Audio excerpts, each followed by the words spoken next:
Olá, viva, bem-vindos ao Alta Velocidade desta semana. Hoje à conversa vem o professor José Maria André, investigador do Técnico de Lisboa, e traz-nos uma opinião muito particular sobre a alta velocidade. Especialista em mobilidade e outros temas, vai ser certamente uma conversa agradável, fique para ver aqui no Alta Velocidade.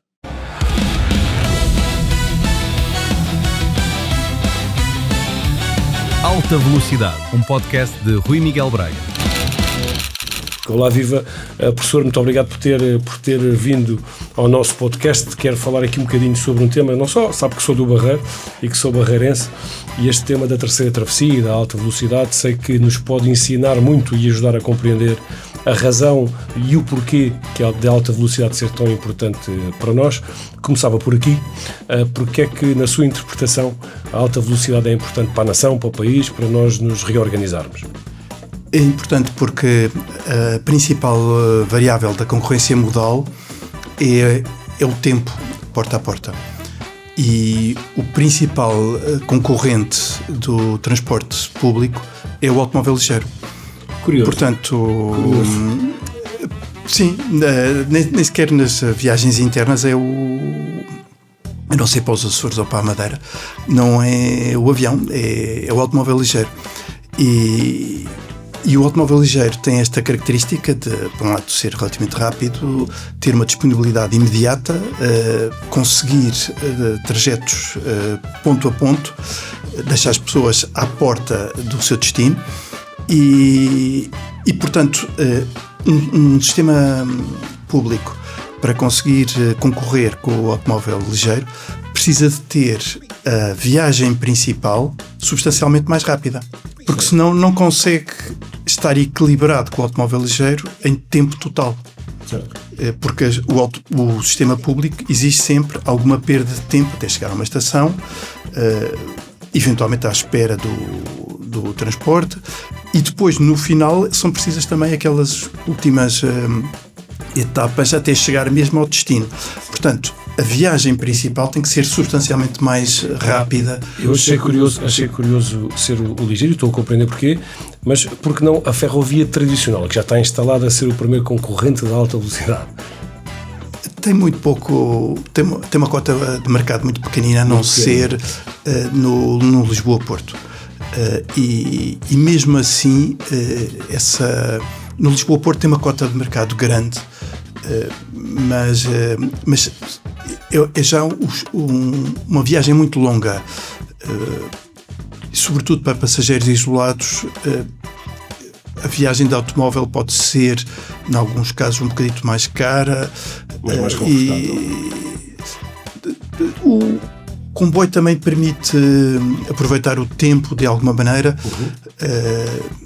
mas claramente no conjunto do país a ferrovia tradicional não tem grande expressão. Então é neste contexto que o país está a viver, onde a população ouve falar de grandes infraestruturas, como, por exemplo, o novo aeroporto, que está pensado ali para a zona de Alcochete, que ouve falar da terceira travessia do Tejo e de alta velocidade também.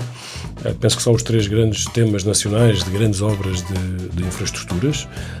Como é que o professor vê a alta velocidade como um player principal e a importância que tem para todos nós? Bom, em primeiro lugar, no transporte coletivo é fundamental o efeito da rede. Ou seja, um troço de alta velocidade isolado tem muito pouco efeito. Interessa se houver capilaridade.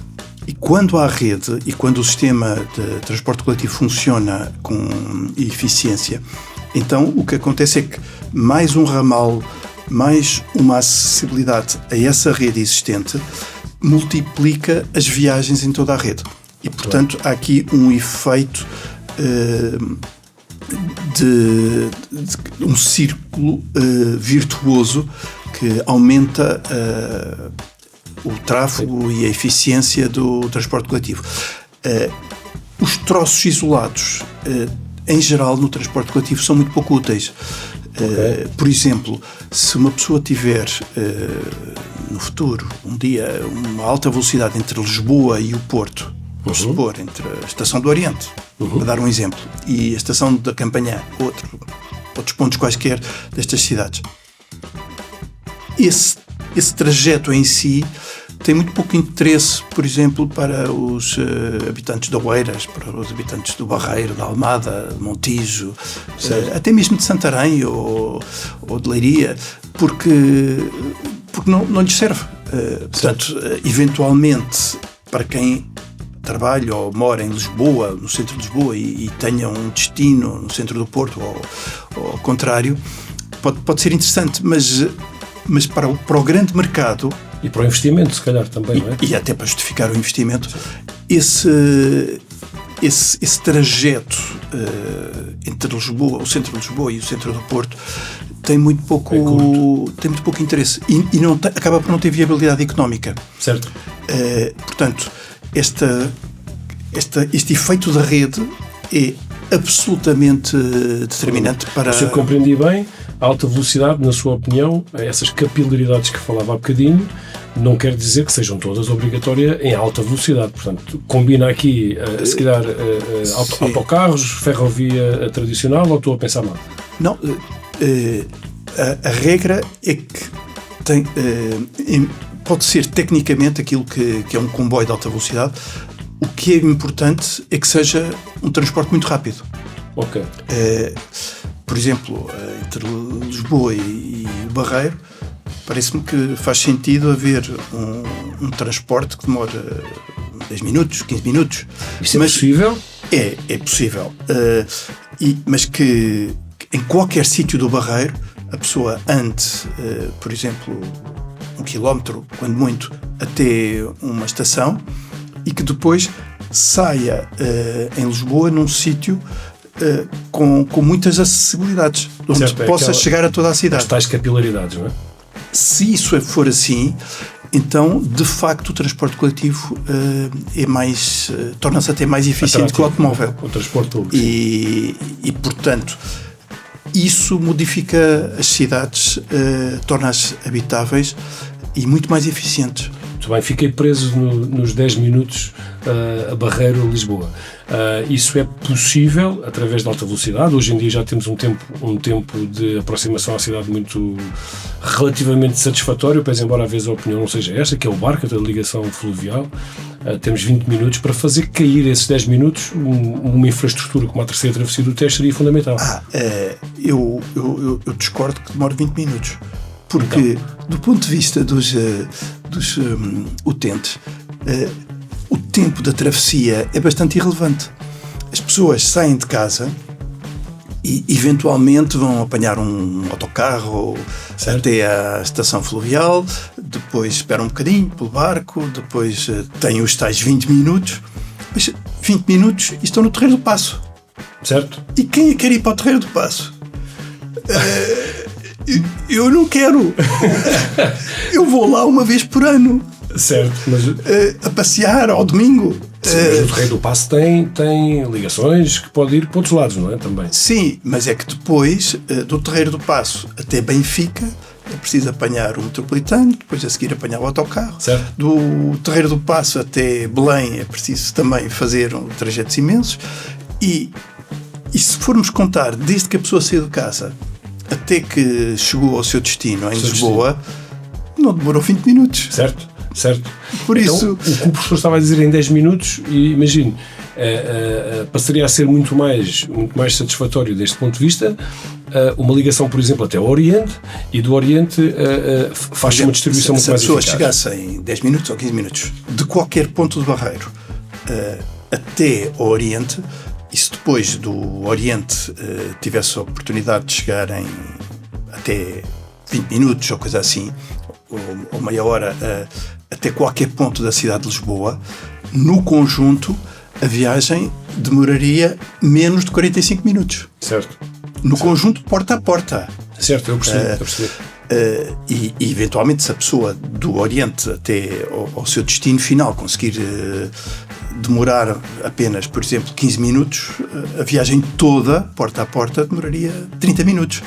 o que era uma evolução muito grande e qualidade de vida para toda a gente que escolhe o Barreiro para viver, por exemplo. Estamos a falar do Barreiro, podemos estar a falar de outro lado. Sim. Mas então, se calhar, para além de nós podermos aqui, estava eu aqui a pensar em várias soluções para que isso aconteça, democratizar o uso do Rio Tejo, colocar mais companhias a operar de barcos mais rápidos, mas do ponto de vista que estamos a falar hoje, de alta velocidade, leva-me a concluir, se calhar, que a terceira travessia seria fundamental para este objetivo de encurtar este caminho de distância. Pois, não sei se a terceira travessia, tal como em geral se fala, mas, na minha opinião, claramente uma ligação ferroviária que seja muito rápida e eficiente. Eu não acredito muito que haja uma solução fluvial muito eficiente. Okay. Não me parece possível. Quer dizer, pode-se reduzir a viagem de 20 minutos para 10 minutos, mas mesmo assim, nessa altura já os barcos já têm uma velocidade no Tejo muito grande, e mesmo assim a viagem fica longa, porque as pessoas demoram muito tempo até chegar à estação fluvial. Certo. Desde o Barreiro a qualquer ponto do Barreiro até à estação fluvial, demoram pelo menos um quarto de hora. Certo.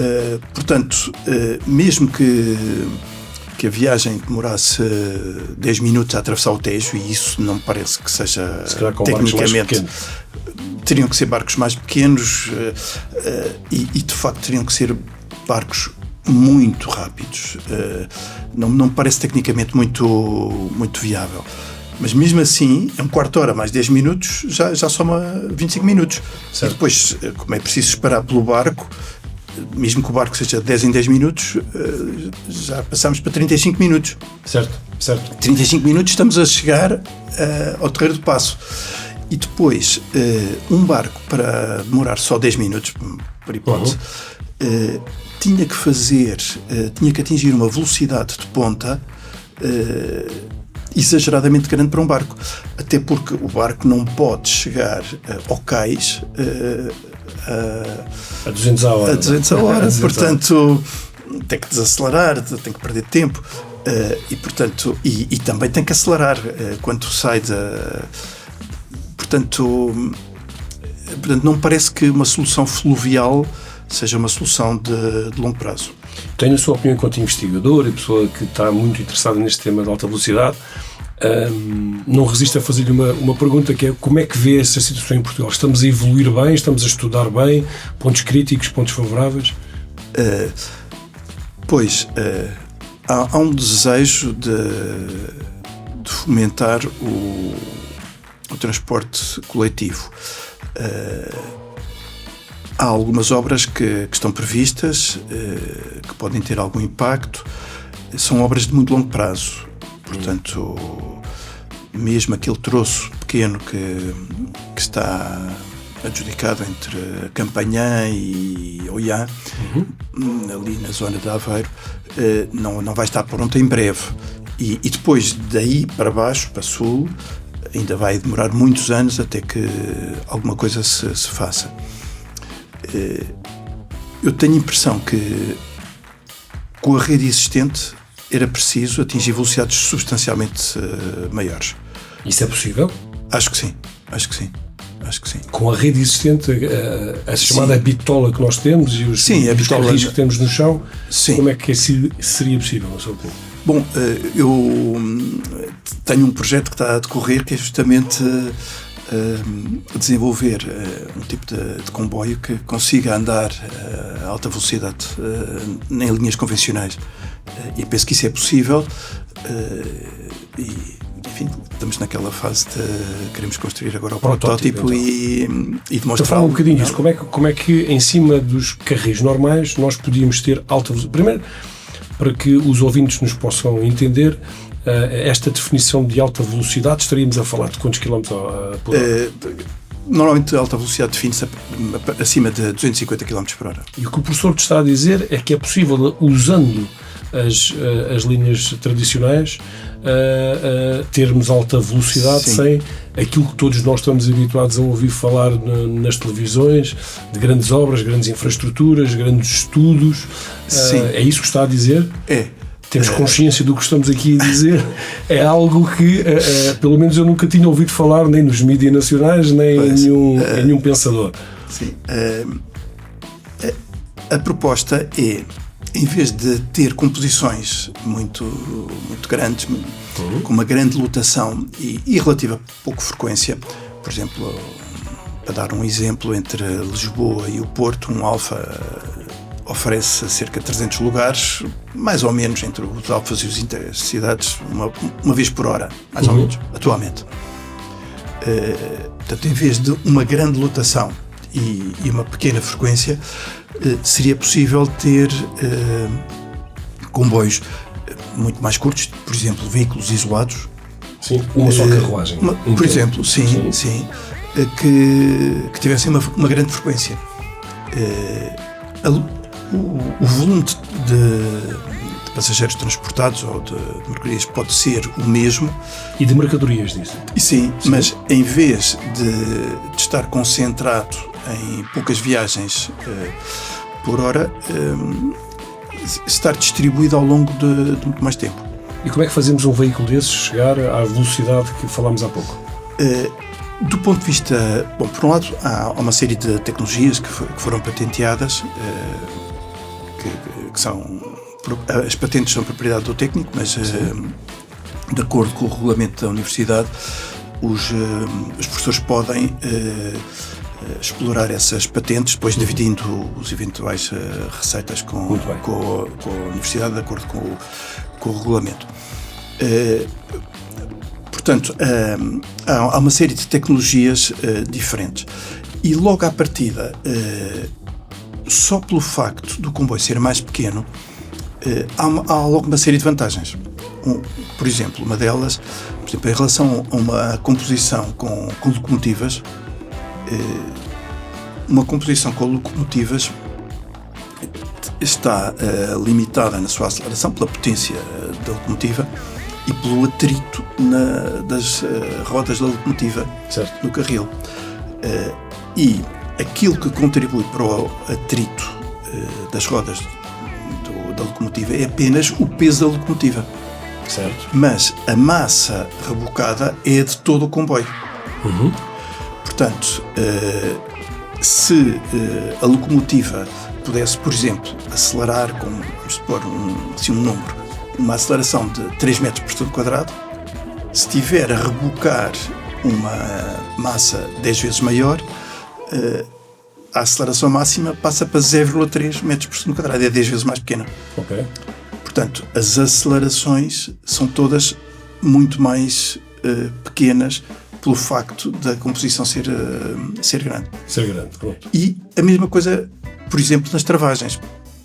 Inclusive até nas travagens as composições grandes têm um problema que são os choques internos, porque isto é um bocadinho como naquelas filas nas escolas, no jardim-escola, vão todos os alunos assim com as mãos em cima dos ombros do colega da frente. Se a professora para muito depressa, caem todos uns em cima dos outros. Certo. Nos comboios acontece a mesma coisa. Se há uma carruagem que trava demasiado, as de trás caem em cima, certo, e as da frente estão um esticão no engate. Então qual é que é a tecnologia? Eu já percebi, e para os nossos espectadores que nos seguem, então percebemos que há uma tecnologia que está patenteada por uma universidade pública portuguesa, nacional, sim, que há muitas horas de estudo em cima disso, mas qual é que é fiquei com esta dúvida, a tecnologia que permite nos carris atuais, ou seja, se algum membro do governo nos estiver a ouvir, sem investimento novo, portanto, aproveitando o investimento que temos, que a nação tem, como é que se atingiria essa velocidade? Já percebemos que é com uma carruagem mais pequena. Qual é que é a tecnologia que permite agarrar e dar segurança ao veículo? Bom, é um conjunto de tecnologias, mas em relação ao carril, o carril das linhas convencionais é exatamente igual ao carril das linhas de alta velocidade. Okay. É exatamente o mesmo carril.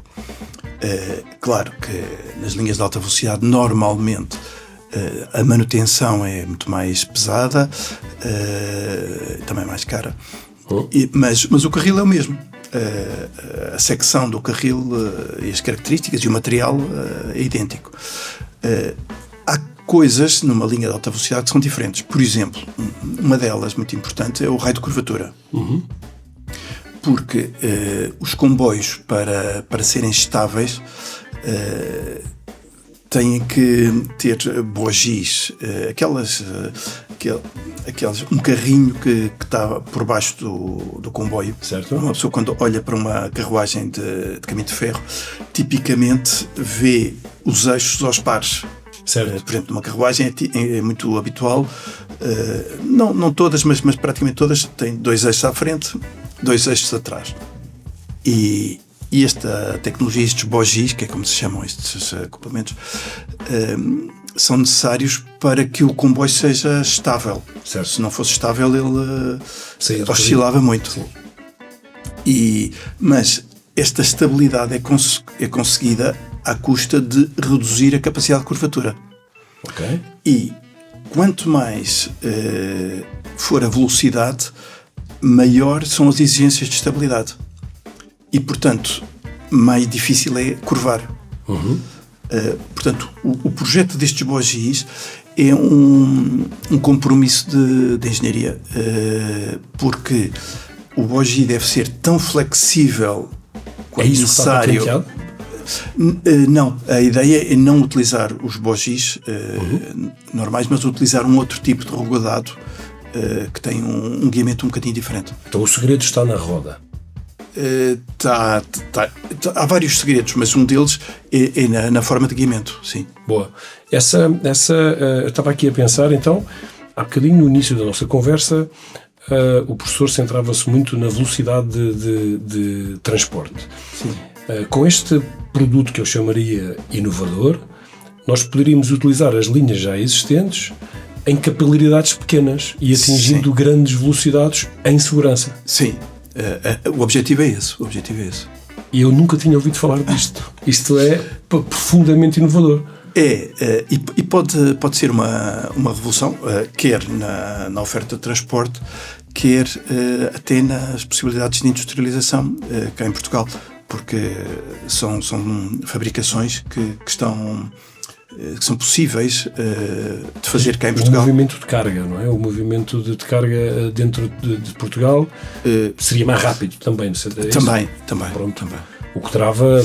Há uma coisa que me parece que é importante, que é, em geral, qualquer infraestrutura de transporte tem que ser operada à velocidade nominal. Ou seja, não dá para ter veículos de velocidades muito diferentes. Por exemplo, se numa autoestrada quiser juntar automóveis, caminhões, carroças, bicicletas, peões, a certa altura uns atropelam os outros, ninguém anda com eficiência, não é seguro, não é eficiente, é um desastre. Certo. Portanto, e a mesma coisa acontece com o caminho de ferro. Quando se quer juntar numa linha comboios muito lentos com comboios muito rápidos, o resultado é uma grande ineficiência da linha.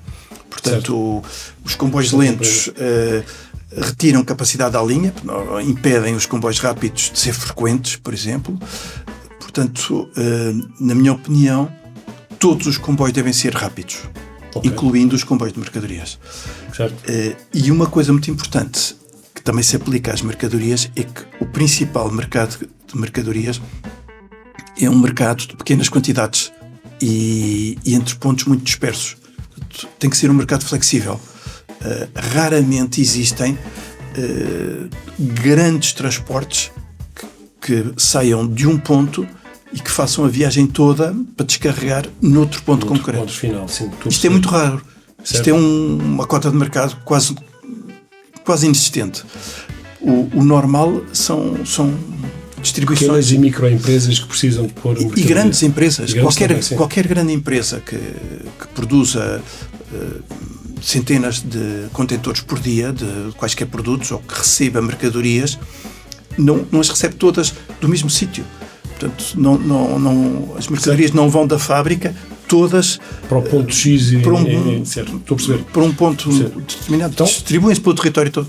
estou a ver a terceira travessia do Tejo da minha cidade para a capital, com uma ferrovia e várias locomotivas muito rápidas, pequenas, a garantir esse tempo curto de execução sem ser necessário o TGV, como todas as pessoas lhe chamam. Isso é uma das... É a sua visão também, e é possível. Sim. Em que fase é que está? Em que fase é que estamos? Não é assim, já saiu do papel? É só um projeto académico? É um projeto académico. Já se fizeram alguns testes também, em túnel aerodinâmico, por exemplo, e alguns outros testes, mas neste momento estamos à espera de ter financiamento. Há uma grande expectativa de o conseguir a curto prazo. Já temos autorização da Infraestruturas de Portugal para fazer os ensaios na linha. Boa. E, portanto, queremos construir o protótipo, demonstrá-lo, mostrar que é estável, que acelera, que trava, etc. As funções fundamentais, exatamente. E depois há um panorama imenso, muito interessante, quer cá em Portugal, quer no estrangeiro, que gostávamos de liderar. Uma universidade portuguesa feita por portugueses. Então, se isto fosse uma corrida, qual é que acha que vai chegar primeiro à meta? A ideia do técnico e do professor, ou aquilo que se fala de alta velocidade em Portugal? Bom, os projetos da chamada alta velocidade são projetos que têm um calendário de muitos anos. Aquilo que nós propusemos aos financiadores era ter o protótipo construído e demonstrado num horizonte de 3 anos. Portanto, passávamos à frente.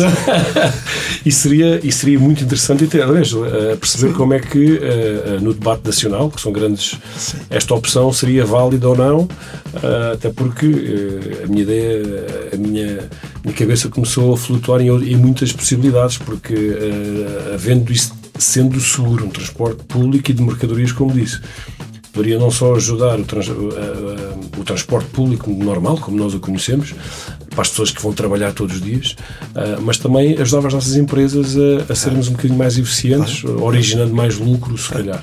Este projeto tem nome? Fundou-se uma empresa para levar, que chama-se Goodspeed. Goodspeed. Muito bem. Eu acho que esta ideia é interessante. Já agora, deixa-me comentar uma coisa.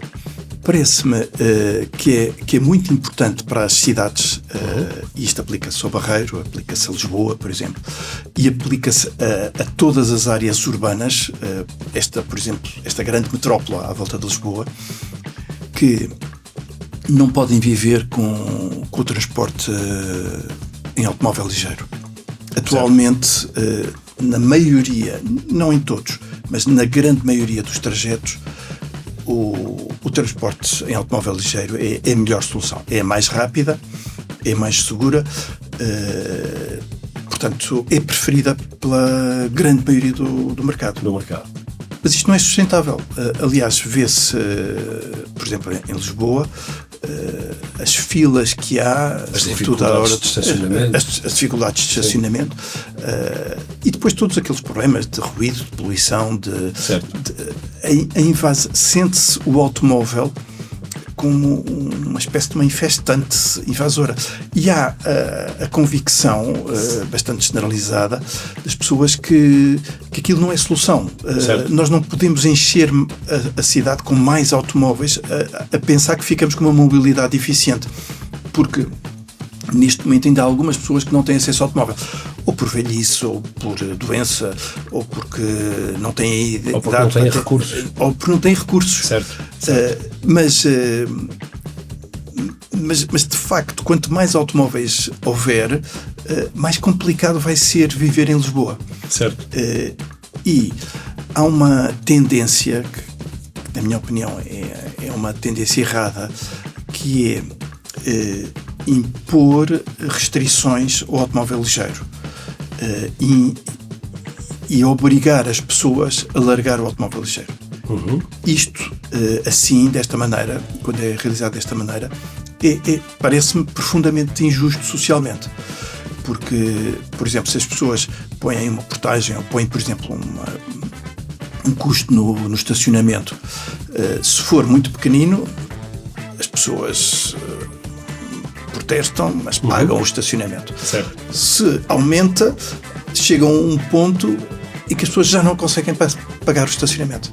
Certo, mas o estacionamento, o parquímetro vem de uma ideia de originar uma melhor mobilidade, ou seja, como há carência de lugares de estacionamento, coloca-se uma taxa para que obrigue a rotatividade dos lugares. Penso que é esta a origem dos parquímetros, mas não deixa de ser o seu ponto de vista interessante, é injusto, não é?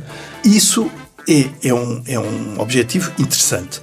E os parquímetros têm o seu papel. Certo. Mas quando as pessoas têm um parquímetro tão caro que, de facto, se consegue que elas já não venham de automóvel, certo, isto significa que se privou essas pessoas do melhor transporte. O transporte que elas prefeririam claramente. Que era o transporte individual. E passam a ter que ir com um transporte que lhes complica muito mais a vida, que lhes demora muito mais tempo, mas são forçadas. E isto, além disso, tem ainda alguns aspectos, porque, por exemplo, os parquímetros não afetam igualmente toda a população. Afetam de maneira diferente quem tem menos recursos. Quem tem menos recursos. Certo. Não só porque, sei lá, pagar... vamos pôr 200 euros por mês para uma pessoa que tem um ordenado muito grande, claro, não é muito relevante. Para uma pessoa que tem um ordenado mínimo é dramático. Tira para pagar a renda da casa, não é? Exatamente.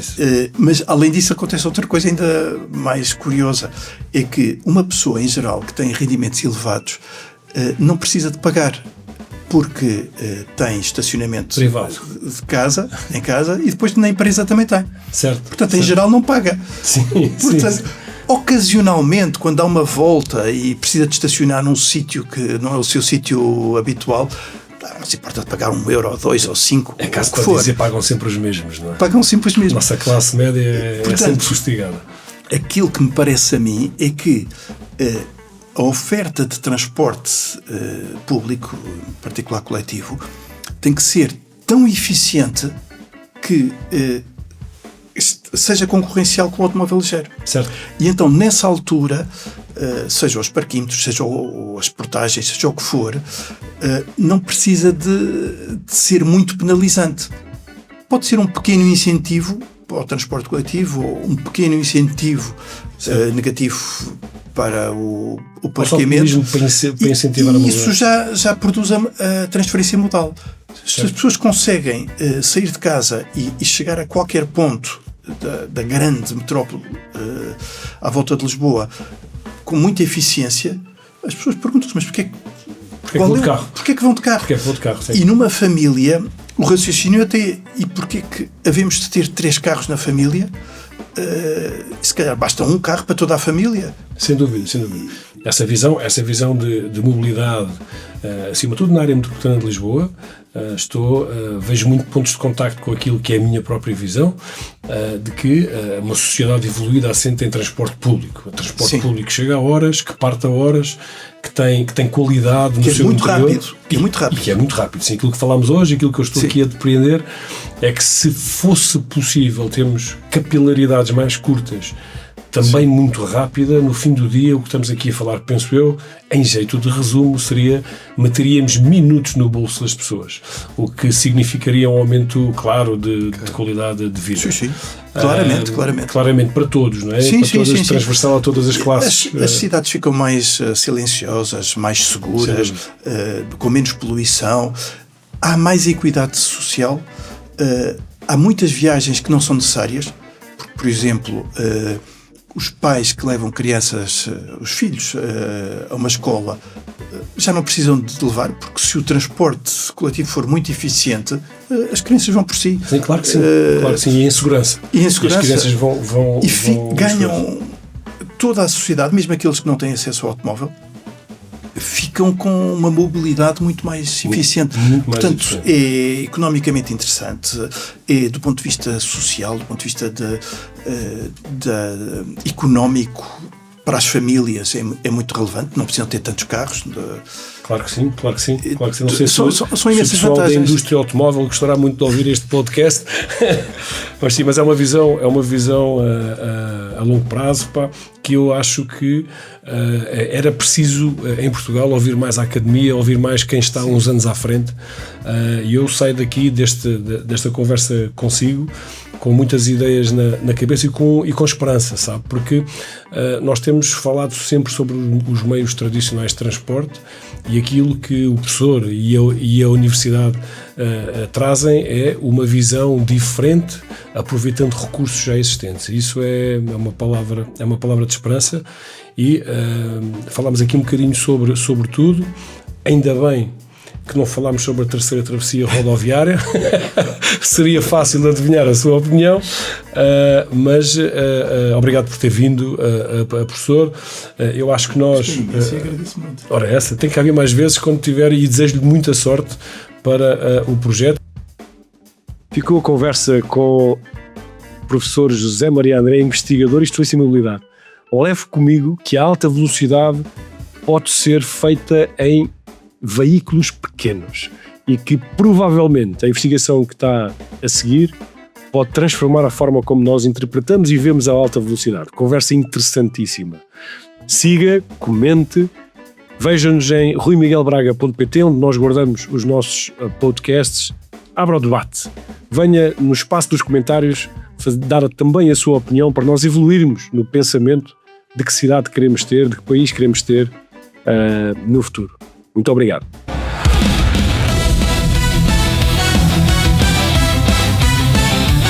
Alta Velocidade, um podcast de Rui Miguel Braga.